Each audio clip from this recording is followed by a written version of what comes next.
The night before the college application deadline, our close friends group chat exploded. Holy crap, Willow changed her application. Weren't you and George planning to apply to the Capital Academy of Fine Arts together? Someone tagged Willow. On the other end, Willow's voice came through, lazy like she'd just woken up, mixed with the background noise of a game. Oh, you mean George? It's fine. He has my account and password. She paused, like she was chewing gum. If he sees I changed it, he'll just follow suit. Think about it, after all these years, do you really think he could live without me? I stared at my phone, fingertips ice cold. The clacking of mechanical keys was jarringly loud in the silent room. I left the group chat without looking at the application system again. She didn't know. She could change course for Makoto, just like that, but in my heart, there was always a sky full of stars, untouched and sacred. That dream I fought for through countless sleepless nights and reams of paper. It was never just for her. Chapter 1. Willow's words in the group chat were like an ice pick driven into my heart. The Capital Academy of Fine Arts,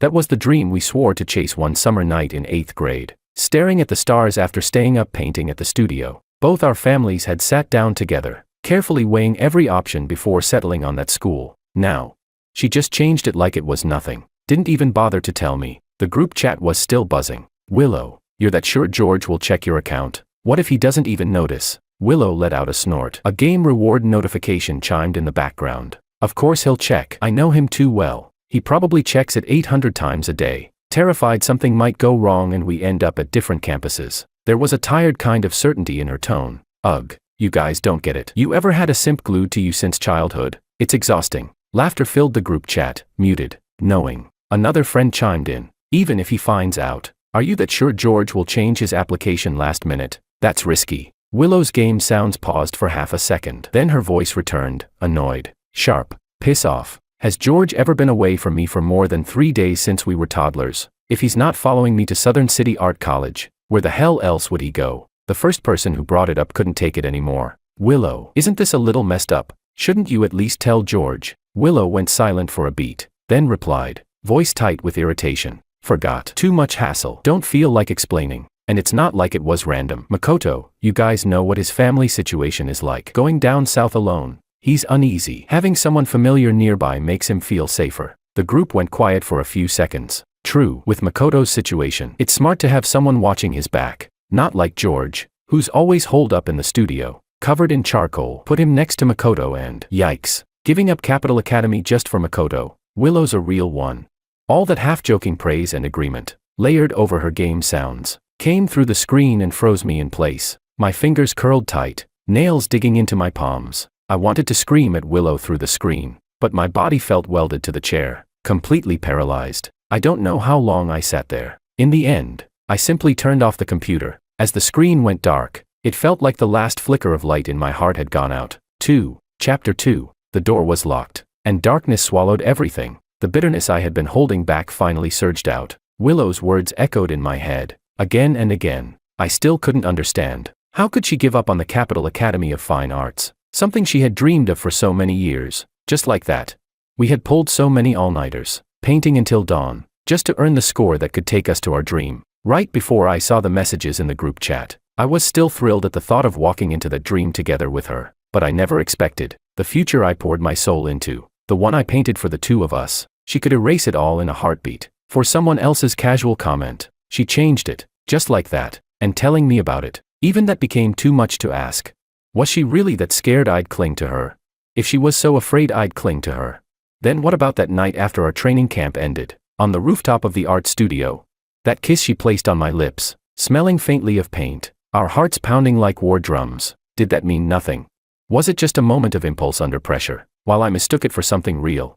Something in me snapped. Crack. The truth is, she was never the only reason for me. From elementary to high school, I followed Willow to the same schools, the same art studios. Everyone, including Willow herself, just assumed I would always chase her shadow, but no one knew. I had another reason for wanting to go to the Capital Academy of Fine Arts, a deeper reason, a reason that had nothing to do with Willow. Even if she didn't go, I still would. I closed the sketchbook beside me, the one filled with our inspirations and promises, didn't even glance at the application system again, and I had no intention, none at all, of changing my destination for her. She could go chase Makoto to the ends of the earth, but I had my own stars, my own ocean. Our paths had diverged. Why dwell on the past? Once I understood that, The suffocating feeling strangely began to fade. It wasn't the end of the world. Dad always said, once your wings are strong enough, it's time to fly on your own. As for that kiss, let's just say it was like being scratched by a stray cat in an alley. Just after I washed my face with cold water, Willow's video call popped up. My mind resisted, but my fingers, out of habit, tapped accept. George, what's taking you so long? We're just waiting on you. Hurry up, same old barbecue spot. If you're late, all the meat's gonna be gone. Noise buzzed in the background, familiar voices teasing and laughing. A post-exam tradition, taking turns treating everyone to dinner. Tonight was Willow's turn, but I didn't feel like going anymore. I'm not coming. You guys eat. Before I could finish, a voice, deep and magnetic, deliberately lowered, cut in. Willow, is George refusing to come because he doesn't want to see me at your friend's get-together? Willow hadn't even responded yet when others chimed in right away. Come on, Makoto, we're thrilled you're here. George is just, well, you know, can't stand seeing any other good-looking guy around Willow. You'll get used to it. Part of Makoto's face appeared in the corner of Willow's screen, too close. With a considerate tone, he whispered, Willow, maybe I should just leave. I don't want to make things awkward for you. Willow's expression darkened instantly. She grabbed his hand and said, Makoto, stay right there. Then she turned to the camera, her tone cold and hard. George, come or don't. Your choice. We're not waiting. We're starting. The video ended, cut off cleanly and decisively. A rush of rage shot straight to my head. I tapped a few buttons and added Willow to my block list. For the first time in my life, I blocked her, and again. It was because of Makoto. Chapter 3. Ever since Makoto transferred to our art studio in junior year, I lost count of how many exceptions Willow made for him. Maybe girls really do have a soft spot for the type, brooding, strikingly good-looking guys with a quiet aura, while I was buried in sketches, covered in charcoal and paint. Makoto always looked clean, fresh, tastefully dressed. Even his drawing board looked like a fashion accessory. Because of him, Willow and I had argued, even gone through cold wars. There were times I genuinely thought she had feelings for him, and I distanced myself on purpose, but each time, Willow would come find me, full of conviction. Don't overthink it. Makoto's just a friend. His family situation is complicated. I'm just helping him out. People say he's handsome, but behind his back, they probably tear him apart, and I believed her. Makoto's father had a bad reputation, which dragged him down, so I turned a blind eye as Willow and Makoto grew closer. Willow had never lied to me. If she said she didn't like him, I trusted her, but later, in places I couldn't see, there were too many interactions between them I never knew about. Until now, she changed her entire college application for him, which just made all my trust feel like a cruel joke. My head was a mess of thoughts when a WeChat notification popped up. Wow, George, grown a spine, blocking me. Just wait till you get home. It was Willow, using someone else's account. I blocked that account too without hesitation. Glancing at the time, I grabbed my backpack and left. It was the final day. Our homeroom teacher had called everyone back to the studio to confirm applications. Traffic was awful. By the time I arrived, Willow and Makoto were already inside. The seat next to Willow was mine, but Makoto was sitting there, casually fiddling with her paintbrush. When I walked in, he didn't bother to move. Just glanced at me with a subtle, almost imperceptible challenge in his eyes. Willow acted like she didn't see me. Turned her head away, her face cold, probably waiting for me to cave in first, like always. But not this time. I didn't want to sit near her anymore anyway. Looking around, I headed straight for the empty seat beside David, as far from them as I could get. Everyone, our homeroom teacher said quickly.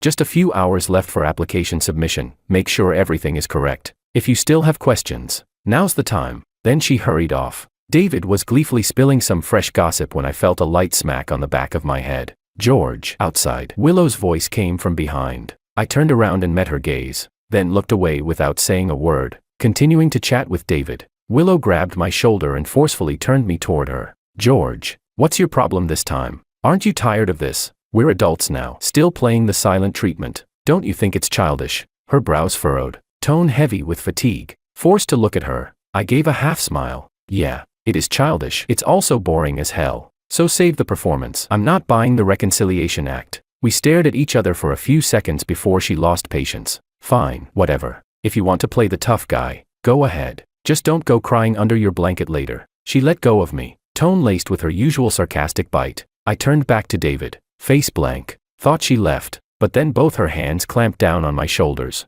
turning me around again. This time, her eyes locked onto mine, rarely this serious. Today's the last day. Double check your application. Okay. Don't screw it up. She looked like she had more to say, but just then, Makoto walked over with a tablet in hand. Willow, I think there's a small issue with my submission. Can you take a look? Willow nodded. Before leaving, out of pure habit, like countless times before, she reached out to ruffle my hair. I turned my head and dodged. Her hand froze midair. Her gaze darkened slightly. But she still added, remember to go to the computer lab. Check everything one last time. Don't get sloppy. Chapter 4. I let out a cold laugh in my heart. She probably thought that as long as she reminded me, I'd go double-check my application, realize she changed hers, and then follow her to Southern City Art College, too stubborn to say it outright, of course. And yeah, if she told me directly she changed her plans for Makoto, she'd also have to waste energy comforting me. The problem. What a hassle. Good thing I wasn't turning back anymore. I glanced at Willow, who was fully focused on helping Makoto with his tablet. Then grabbed David and left the studio. David noticed something was off with me, and insisted on dragging me to a birthday party for one of his buddies. I gave in. After dinner, they pulled me along to a newly opened motorcycle-themed bar. Turned out, Willow's group was there too. There were quite a few mutual friends, and before long, we ended up in the same large private booth. Willow's expression stiffened a little when she saw me, but she didn't say a word, didn't even say hi. I treated her like air. On the way to the restroom, I overheard her talking to one of her girlfriends around a corner. The girl was trying to talk some sense into her. Willow, maybe just be straight with George. Yeah. He's going all the way to Beijing by himself. It's unfamiliar. New city and all. Willow's voice was full of certainty. Relax. I made sure he's set. He definitely changed it. He's just pissed right now because I didn't talk to him first. That's all. I froze in place. Footsteps approached. The two of them turned the corner and saw me. Willow gave her friend a look, signaling her to leave. Then quickly boxed me in against the dim hallway wall. George, talk. I rolled my eyes and tried to walk away. Took one step. She pulled me right back, trapping me between her arm and the wall. The faint smell of alcohol, mixed with that familiar scent of paint and turpentine on her clothes, washed over me. Instinctively, I turned my face away. For a moment, we just stared at each other. Then Willow cracked first. She gave a soft, almost amused laugh. Still mad. I was gonna ask you to come with me earlier, but you blocked me, so I couldn't. The studio was pissed at you too. I forgot to bring it up. All right, don't be mad anymore. Her tone softened, coaxing. You checked your application, right? I kept my eyes down, silent, while we stood there in this weird standoff. A voice came from behind me. Makoto's. Willow. David's calling us for drinks. Oops. Sorry, are you two talking? His tone carried the perfect amount of apology. Sometimes I seriously wondered if Makoto had a tracker on Willow. Every time she tried to talk to me alone, he always managed to show up, by chance. I didn't want to get dragged into anything. The moment Willow turned her head, I ducked under her arm and slipped out from under her hold. But just as I passed by Makoto, he grabbed my wrist. Chapter 5. I'm really sorry, George. I didn't mean to interrupt anything. You've been upset all day, and Willow's been feeling terrible too. Makoto's voice carried that innocent, almost pitiful tone. I didn't want to waste time with him. Tried to yank my wrist free, but he just gripped tighter, his nails digging into my skin, sharp and painful. I jerked hard and finally broke free. Makoto staggered, caught himself against the wall, and his eyes turned red on the spot. Willow, is George still mad at me? Does he blame me for showing up to your group hangout? I'll apologize to him if that helps. Okay. I really don't want you two fighting because of me. As he spoke, he actually bowed toward me. Willow snapped. She immediately pulled Makoto back. He's the petty one. What are you apologizing for? George, why'd you push him? You should be the one apologizing. Willow glared at me. We're all going to the same place anyway. What's wrong with looking out for each other? Since you love looking after people so much, I snapped. You two take care of each other all you want. With that, I turned and walked away, ignoring the warning in her voice laced with anger. George, that's enough. It was a while before Willow and Makoto came back. Willow still looked pissed. Makoto, on the other hand, seemed completely fine again, with a subtle, unreadable expression in his eyes. Everyone started playing Truth or Dare. Besides David, it felt like the rest had completely forgotten I was even there. Or maybe they never cared. Makes sense. In their eyes, I was just Willow's simp. Makoto got a dare, do a slow dance with someone of the opposite sex. His gaze swept the room once, and immediately landed on Willow, with a soft, playful whine. Willow, save me. Willow instinctively glanced at me, a look that felt like a challenge. She tilted her chin slightly. Sure, if this had been before, I would have exploded on the spot, but now, I didn't react at all. Makoto had studied street dance. His proportions were sharp and clean. He looked good when he moved. I silently downed half a bottle of cold beer, eyes calm. I watched Makoto move to the beat of the electronic music. His body brushing close to Willow's, movements full of teasing tension. At first, Willow still had that casual, dismissive smile.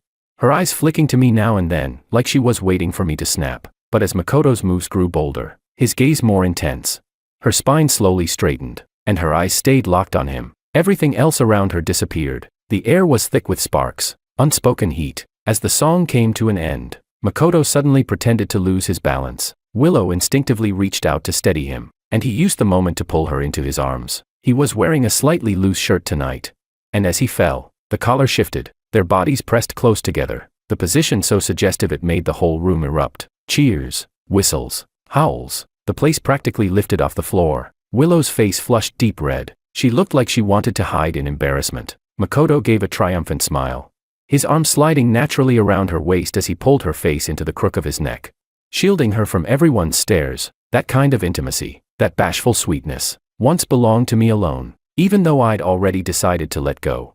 Watching that unfold in front of me, my chest felt like it was being crushed by an invisible fist. It hurt, so bad I could barely breathe. I couldn't stay any longer, downed the last of my drink, got up, and left the room without a word. David followed me out, stood with me by the road, cursing until midnight. He'd tried to blow up back inside more than once, but I stopped him every time. No need. We were strangers now. I had no idea what happened in there afterward. Didn't care. My body and soul were completely drained. When I got home, it was 11:50 p.m. 10 minutes left until the application system closed. I collapsed on the bed, every ounce of strength gone. All those days and nights spent together over the years came flooding back, a tidal wave that drowned every last shred of reason. The pain wrapped around me like vines, heavy, suffocating. Suddenly, my phone rang, an unfamiliar number. I answered. It was Willow, tipsy, her voice sticky soft, unusually gentle. George, don't be mad anymore. Okay, be good, remember to change your application. Shanghai's nice, a big city, when we get there.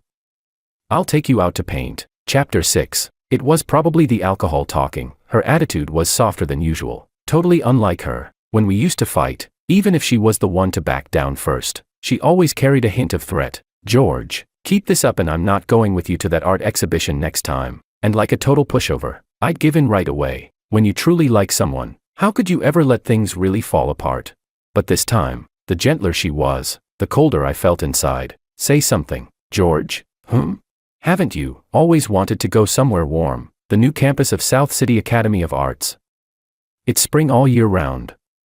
You'd love it. Beijing, it's too far, and the winters are freezing. You wouldn't stand it during winter break. I'll go with you to the Forbidden City to see the snow. She rambled on, like she was trying to convince me, or maybe herself, as if choosing South City Academy was for my sake. I listened in silence. In the end, I couldn't hold it in and asked, my voice hoarse, Willow, isn't there something you need to tell me? Even I was caught off guard by the crack in my voice. I thought, if she could just be honest now, maybe we could still hold onto a shred of dignity. She paused for barely 2 seconds before brushing it off. Didn't you already figure it out? Why even ask? You've been sulking all day over this. Who's the petty one now? Come on now. They're both great schools, and the major's something you love. As long as we're together, does it really matter where we are? She went on and on about everything, except the one thing that mattered most, the name. And the reason. The last spark in me went out. I didn't want to listen anymore. Before she could finish, I hung up, then turned off my phone. I looked up at the clock. The second hand had just passed midnight. It was over. Fine. We go our separate ways. Get what we each want. Lights off. I lay down, forcing myself to sleep. But the moment I closed my eyes, all I could see was Willow. Willow smiling. Willow angry. Willow focused on her painting. Willow kissing me on the rooftop. From innocent kids to awkward teens, my memories were full of her. I never imagined we'd end like this. Nights always bring out the weakness. The strength I had during the day crumbled into nothing. Tears soaked the pillow without a sound. I don't know when I fell asleep. When I opened my eyes again, it was already noon the next day. I turned on my phone. A dozen missed calls and texts from unfamiliar numbers. All from Willow. I ignored them. WeChat exploded too. David had pulled me into a small group chat. The messages were flying non-stop. Chapter 7. I tapped in. Someone in the group chat had shared a screenshot of a WeChat post at 3 a.m. The chat instantly blew up. Damn, Makoto just made it official. How many couples is that now since the college entrance exam? Classic Makoto. That background, Definitely a luxury hotel suite. And that pose. Makoto's a beast. Graduation really unleashed him. It was a screenshot from Makoto's WeChat moments. I clicked on it. The photo showed a girl lying on a pristine white hotel bed. Face turned to the side. It was Willow. Even if just half her face and some tousled hair were showing, I knew it was her. My chest tightened again, painfully. Makoto's caption was even more suggestive and blunt. 99 steps forward for your 1 step back, worth it. Now it's perfect. Likes and comments flooded the post. Makoto's replies only fueled the imagination. All of Willow's close girlfriends were there, dropping hearts and teasing comments. My heart sank to rock bottom. So, they had already gone that far. So last night, while she was softening me up with sweet words, she was in bed with someone else. How considerate of her. The pain hit even harder. But strangely, there was a sliver of relief. Thank God I didn't change my college application for her. If I had, I'd be the biggest joke of all. I shut off the screen, forcing my mind to go blank. The doorbell rang. I opened the door. Willow was standing there, dark circles under her eyes, a paper bag from my favorite traditional pastry shop in her hand. I stood in the doorway, blocking her from coming in, but she slipped past me sideways like she always did, heading straight for the living room. She set the pastries down and instinctively reached to ruffle my hair. I turned my head to avoid it. George, what's with the attitude? No replies. No calls. What? You want me to actually go on the trip without you, and then you come crying after me? She said it in her usual teasing tone, opening the pastry box and pushing the delicacies toward me. Come on, don't be mad. I waited in line for half an hour to get these. Eat up, I know you've been craving them. Then we'll decide where to go for summer break. Tibet, or the beach. I didn't move. She picked one up and tried to feed me. I stepped back. She sighed. All right, Your Highness, I'll leave it here. Didn't you always say you wanted to see the murals in the Gobi? Summer's long enough. We've got time. I called David and the others. We'll rent 2 vans, lots of people. Should be fun. I shook my head. Not going. Please leave. I've got plans later. Willow froze, frowning. Why not? You've been talking about it for years. You're really skipping it just to prove a point. She put down the pastry and reached for my arm. As I tried to dodge, she snatched my phone with her other hand. Stop it already, will you? I've got a hangover from last night and still dragged myself over here to make peace. I'm exhausted. I snapped. No one asked you to come. I don't need your peace offering. Willow frowned deeper. Then tell me, why won't you go? I looked at her, feeling absurd, and said, if you really wanted to plan it with me, you wouldn't have picked the people and route first, then come here acting like it's my choice. Besides, me not going is probably what you want anyway. Makoto will be there, right? Why drag me along just to be a third wheel? Willow took a deep breath. That was her patience snapping. Yes, Makoto's going. He's been dying to see Duanwang too, but it's not just him. Xiaoting's boyfriend is going too. Can you stop obsessing over Makoto already? What did he ever do to you? His family hasn't taken a proper vacation in years. He saved up for this trip himself. So what if he tags along? Duanwang's huge. You think it can't handle one more person? She was clearly irritated, words tumbling out with no filter. I laughed bitterly and nodded. Fine, go with whoever you want. I'm not going. Willow's temper flared. George, I'm giving you a way out here. Keep this up and it's just pathetic. I already booked your ticket. Tomorrow morning. Airport. Come or don't. I don't care. She slammed my phone down on the coffee table and stormed out. Not a hint of hesitation. I followed her to the door. Closed it the second she stepped out. Willow was fuming. Just before the door shut completely, she snapped. With that temper of yours, good luck surviving in the South with your roommates. Chapter 8. The door shut, cutting everything off. Back in the living room, I picked up that delicate box of pastries, box and all, and tossed it straight into the trash. Who needed it? Who wanted to be stuck between her and Makoto like a background prop?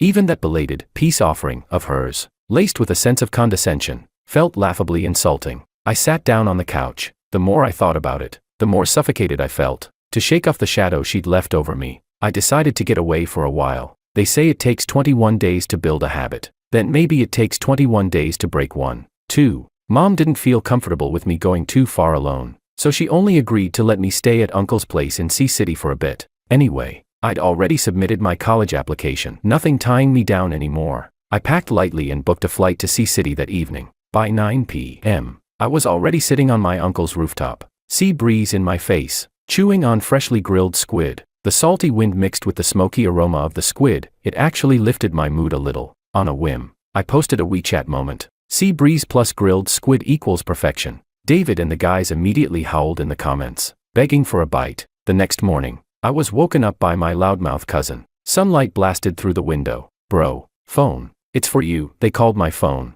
That girl. Willow.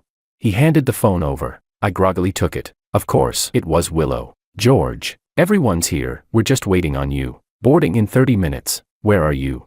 You blocked me again. Your mom said you're with your cousin in C-City. Since when is your cousin here?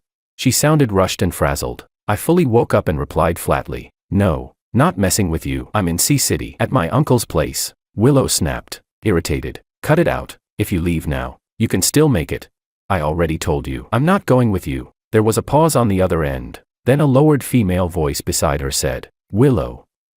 I think he really is in C-City. Check his WeChat post from last night. Oh, right. She couldn't see my WeChat anymore. Now do you believe me? I asked. It sounded like she was fuming on the other end. After a long silence, she forced out, George, don't regret this. Chapter 9. Of course I regretted it. I regretted not coming to C-City sooner. The exhaustion built up over the past year of senior high was completely washed away by the blue skies, ocean breeze, fresh seafood, and cold beer over the past few days. When my uncle found out what happened between me and Willow, he was furious. Every day, he talked about taking me to car mod shops and dragging me out to meet new people. C-City during off-season travel was almost unreal in how relaxing it was. Crab fishing at low tide, casting lines off the pier, hiking Laoshan, sketching in the old town, chasing sunsets in Badaguan. Every day ended with me crashing into bed, too tired to think about any of the mess I'd left behind. Willow and the others seemed to be having a good time too. Photos from their trip popped up now and then in our small friend group chat. I'd been deliberately ignoring them. One day, while waiting for my uncle's car to finish getting serviced,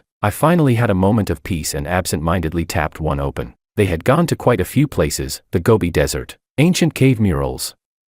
The photos radiated youthful energy. In group shots, I saw tons of two-person photos of Willow and Makoto, always centered in Makoto's 9-photo WeChat grids, impossible to miss. In the vast desert landscape, in front of the majestic murals of the Mogeo Caves, the only figures left behind were Willow and Makoto. Each of those places had once been dreams I'd planned to share with her. Now, seeing them without me, my heart pricked with a subtle but sharp pain. The sceneries we promised to see together ended up with someone else in the picture. Turns out, no one's really irreplaceable. My cousin leaned over, noticed what I was looking at, and scoffed. Dude, it's just a couple of show-off pics who can't look good in photos. The guys I know from the car scene, they know how to take real cool shots.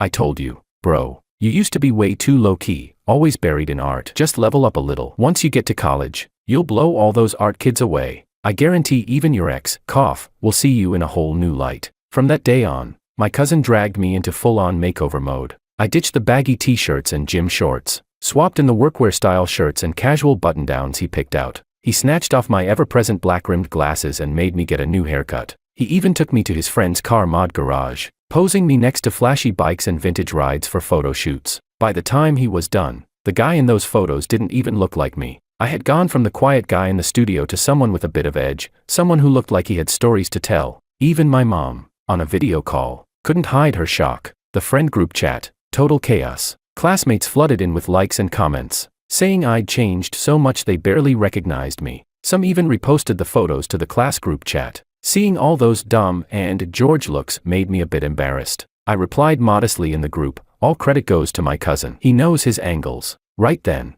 a comment popped up from one of Makoto's friends. Nice Photoshop skills. George, mind teaching me sometime? The group went quiet for a second. David wasn't having it. He immediately dropped the original photo I'd sent him. A live pic of me bending over to examine a motorcycle engine. Sweat beading on my temple. The sharp lines of my profile catching the light. The chat exploded. Holy, the original hits even harder. George's vibe is unreal. Dude's been hiding under that school uniform all along, straight up artistic tough guy aesthetic. We all knew George could draw, but no one expected this face game too. The one throwing shade earlier, vanished. Another of Makoto's friends grumbled sourly. Even live photos can be retouched these days, but I didn't even need to say anything. Plenty of people in the group clapped back for me. Willow and Makoto never said a word in the chat.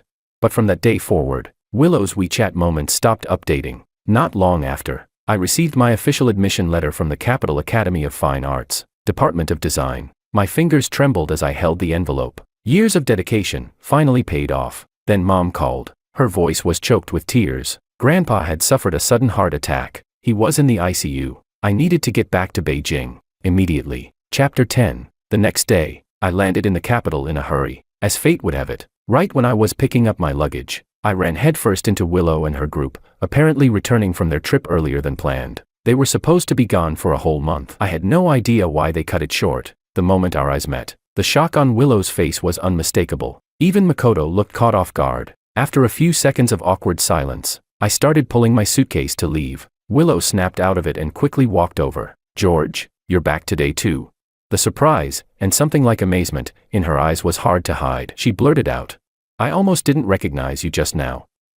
"You look really good." "Thanks," I replied coolly, keeping my tone distant. It was the first time we'd gone more than a week without seeing each other, but right now, I could finally feel it deep down. Without her, the world didn't fall apart. I had no interest in small talk. I sped up, dragging my suitcase toward the arrival exit. My mom was already waiting for me. I walked straight to her, just as she took the suitcase from my hand. I heard Willow calling out behind me. She had actually followed me. "George, why are you walking so fast?" She greeted my mom politely.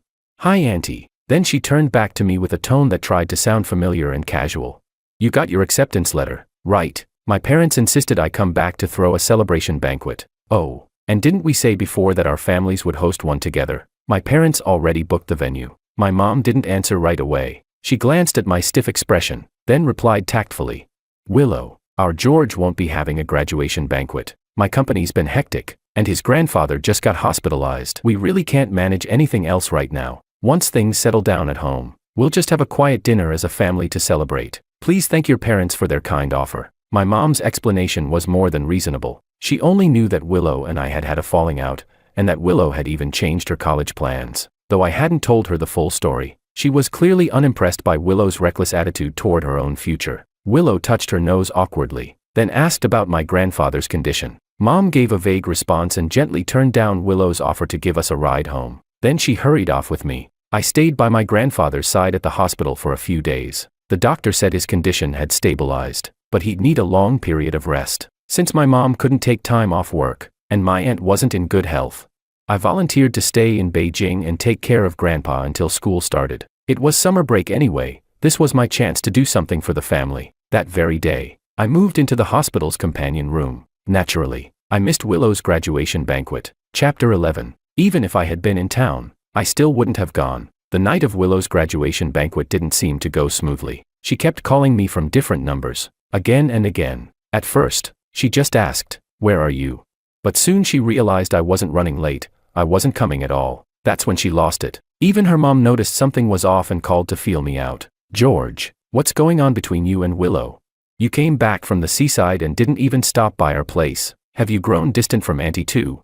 When you're back, I'll give her a good talking to for you. Don't stay mad, okay? After all, you'll both be heading off to college in Shanghai soon. Auntie's already gotten you new art supplies and I'm not upset." "Thank you, Auntie. My mom already prepared all the supplies I need. We've got some family stuff going on right now."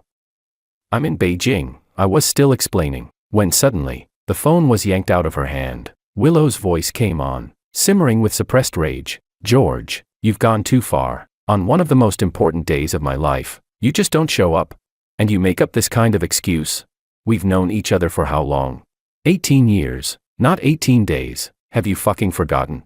At that moment, I had just finished helping my grandfather clean up. I was drained, physically and mentally. "Willow, congratulations. You got what you wanted. There's stuff going on at home. I really can't." Before I could finish, she exploded. "Everyone has their limits. How long are you planning to keep sulking? I've given you so many chances to walk back from this. Do you know how exhausting this is for me? I couldn't even enjoy the trip. So what now? You're gonna stay mad all the way until registration day? Who's gonna help you carry all that luggage and your stupid art supplies then?" I replied coldly, "I won't need you." But in my mind, I remembered that in the Capital Academy's freshman group chat, several enthusiastic upperclassmen had already offered to help out on move-in day. Even without Willow, I'd be just fine. I hung up as she stood there, stunned into silence. Moments later, a text from an unfamiliar number popped up. "George, I dare you, don't come running to me once school starts. When someone else starts chasing me and I say yes, you'll be the one crying alone." Chapter 12. I was speechless, pulled out my phone, deleted Willow from my contacts, and blocked her. After that, I focused entirely on taking care of Grandpa. The school's honors board was posted. I didn't go back to see it. David told me Willow didn't show up either. The next day, her dad reportedly dragged her to one of his company's regional branches to experience real life. After the banquet, for some reason, she even quit the class group chat. I figured, this time, the line was truly drawn, and maybe that was for the best. Grandpa's recovery went well. As the semester approached, he was able to walk again and was brought back to Lakeside City to recuperate. I only stayed home for one night. Mom had already packed my luggage in advance. The next day, she personally drove me to Beijing to register for school. I never saw Willow once. College life turned out to be easier than expected. The moment I got out of the car with my luggage and art supplies, enthusiastic upperclassmen showed up and helped me carry everything to the dorm. The guys in my dorm, all from the north, were loud, direct, and surprisingly easy to get along with. There weren't many people in our major, so we bonded quickly. During the first week, they took me all around Kaffa, the 798 art district, and fed me everything at street. All the worries I had about not fitting in disappeared almost instantly, before military training had even ended and I'd fully settled in. I received a love letter from Anna, a girl in the neighboring sculpture department, and just like that, Willow called again. George, I went to your place yesterday. Wanted to head to campus together. Auntie said you'd already gone to Beijing, but I got to South City Academy of Arts today and couldn't find your name in any of the class rosters. What's going on? Which campus are you at? I couldn't help but feel a laugh building. So all this time, she hadn't realized I never followed her to South City Academy. It's not a campus issue, I said flatly. I never went to your school. No way. You're kidding, right? Willow gave a nervous laugh, trying to play it off. Okay, I give up. I'm sorry. All right. Now hurry up and get to the girls' dorm, boys' dorm. My mom brought tons of stuff for you, all your favorite snacks. If you don't come now, I swear I'm eating them all myself. I finally couldn't take it anymore. Willow, are you seriously confused? Or just pretending? I snapped. My application never changed. It's always been the Capital Academy of Fine Arts, Design Department. You know that. It's the school I've dreamed of for years. Why would I follow you to South City Academy? Just then, his loud roommate from the northeast yelled from outside the door, Bro, let's go. The cafeteria's serving crispy sweet and sour pork today. If we're late, we won't even get the scraps. That thick, unmistakable northeastern accent from my dorm mate on the other end of the call sent Willow into full panic. When she spoke again, her words were jumbled and frantic. Why you? Stop messing with me. No, that's impossible. You knew I changed my application, right? How could you not follow? How could you just go to Beijing all by yourself, so far away? I sighed and replied calmly. I'm not joking. Willow, when you changed your application, did you even ask me? Why were you so sure I'd just follow you? And more importantly, you didn't change it for me, you did it for someone else. If I had followed you, what would that have made me? Willow panicked. But I did ask you that night. You said you knew. How could you not have changed it? That makes no sense. Is this because of Makoto? I only gave in for a moment. He was crying, saying he was scared to go south alone, afraid he'd be bullied. You know his family's originally from Shanghai, but after what happened to his dad, he and his mom had to lay low. They couldn't go back. And he only got in with a special talent admission. He didn't have many options. Not like you had solid grades. You had choices. South City was the best he could get, she rambled on, breathless, voice tangled in excuses, but all I could hear was him, Makoto, again and again. Even now, she was still speaking from his perspective, never once considering mine. Yes, Makoto's father had been involved in financial crimes. His parents divorced, and the scandal still haunted him, but his pain wasn't my burden. Why should I be the one to pay for his fear? Willow, I said coldly. If he matters to you that much, then good, you got what you wanted. You and I, we're just friends. There's no reason for us to stay tied together. From now on, don't contact me again. I hung up, took a deep breath, before that little wave of delayed sadness could even set in. My dorm mate grabbed my shoulder and dragged me toward the cafeteria. I thought that would be the end of it. After all, we were now worlds apart, north and south. Separated by more than just distance. But by a rift that could never be bridged. But the next evening, Willow showed up, standing right outside our dorm building. Chapter 13. At that moment, Anna from the sculpture department was standing in front of me, tall, elegant, with a cool, aloof aura. She was known as the ice queen of her class. I was just about to ask if she needed something about our major. George, she said, voice clear but slightly nervous. I'm Anna, the one who wrote you the love letter. I think you have a story in your eyes, and your art, it feels alive. I want to seriously give us a try. Would you give me a chance to be your girlfriend? As soon as she finished, she shoved a rolled-up sketch tube into my arms and turned to leave. Ears flushed red, I stood there, holding the tube, a little dazed. George, I turned around. Willow was standing in the dusk. She looked worn out, dark circles under her eyes, hair messy from travel, but she was wearing a long, snow-white dress that made her tall figure stand out. Still the dazzling girl from the studio I used to know. With a suitcase by her side, she looked like she had come straight from some formal event. Even though my heart had long gone cold, I couldn't help but feel a fleeting jolt of emotion. "Can we talk?" Her voice was husky with fatigue, and her eyes held a fragile, pleading light. I replied calmly. "Sorry, I've got a department lecture tonight." She'd come all this way, she wouldn't leave without saying what she came to say. What I didn't expect, though, was for her to open with, "How long have you even known her? That kind of shallow girl who only cares about looks, you should stay away." I gave a half smile and said, "You flew over 1,000 kilometers just to tell me that. What's it got to do with you? Am I not allowed to meet new people? Should I just stay single forever, for you?" Willow was stunned. Her face paled. Her tone softened. "George, I don't know why you didn't change your application. I'm sorry, I was arrogant. I thought you'd follow me, no matter where I went." I cut her off. "Stop. Don't push your expectations on me. I didn't change. You were the one who let go first. But in the past, no matter where I went, you'd always come along. You had my password. Why didn't you change it this time?" She grew emotional and tried to grab my arm. I stepped back, avoiding her hand. "Why didn't you just tell me," I asked, "that there was someone else you'd rather be with? Somewhere else you'd rather go? Did you think I'd stop you? You had to play games. Make it a test. Gamble with other people's futures. Was that fun for you?" Willow's eyes wavered. "No, it's not like that. I was just too confident in us. Don't you remember? That night on the rooftop, when I kissed you, you didn't pull away. I was going to make us official after college started. I even thought about what would come after graduation. But you never once asked what I wanted." I cut her off, my voice strained. "You don't know me at all. You thought I applied to the Capital Academy of Fine Arts just because you liked it. And I was following your lead. It was never just about you. Did you forget what my dad did? Before he passed, the last project he worked on was the National Center for the Performing Arts. His desk was always stacked with brochures from CAFA. I've asked you so many times, what's so fascinating about architectural blueprints?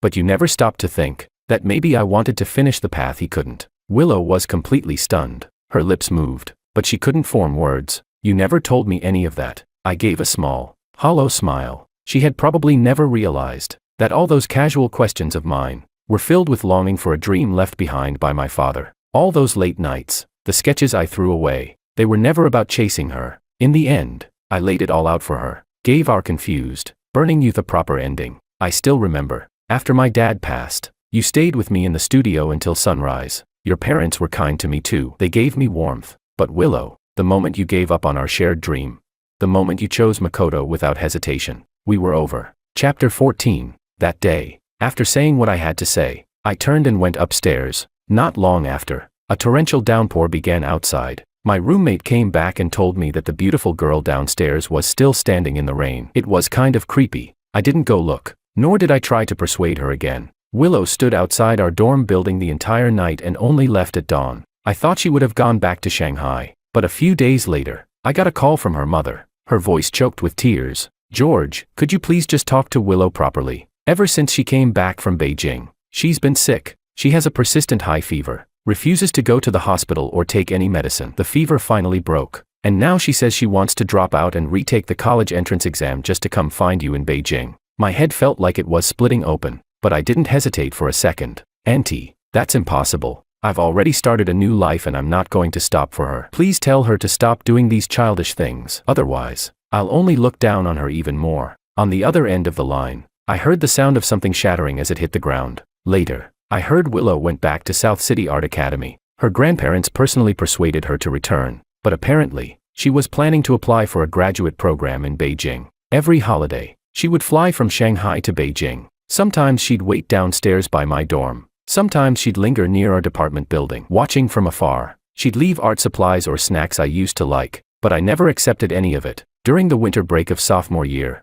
I got together with Anna. She was the sculpture major who always stuffed drawing tubes into my hands, cold on the outside, but a bit dorky underneath. She didn't know what really touched me were those clumsy but heartfelt sketches of me she stuffed into her drawing tubes. And on that winter day, when I saw Anna holding my hand under the red walls of the Forbidden City in sub-zero Beijing, her breath like fog as she warmed my fingers, I knew Willow was gone from my life for good. Later on, our family moved away from our old city. I rarely heard any news about her after that. After going straight into a PhD program, I joined a top design studio. Anna also gained recognition for her outstanding sculpture work. Sometimes, when I look back on the passion and betrayal of our youth, it truly feels like dust from another lifetime. The future is long. My journey lies among the stars and seas, within the infinite worlds I can build with my own pen. Dawn is coming. Even the longest night will one day break into light.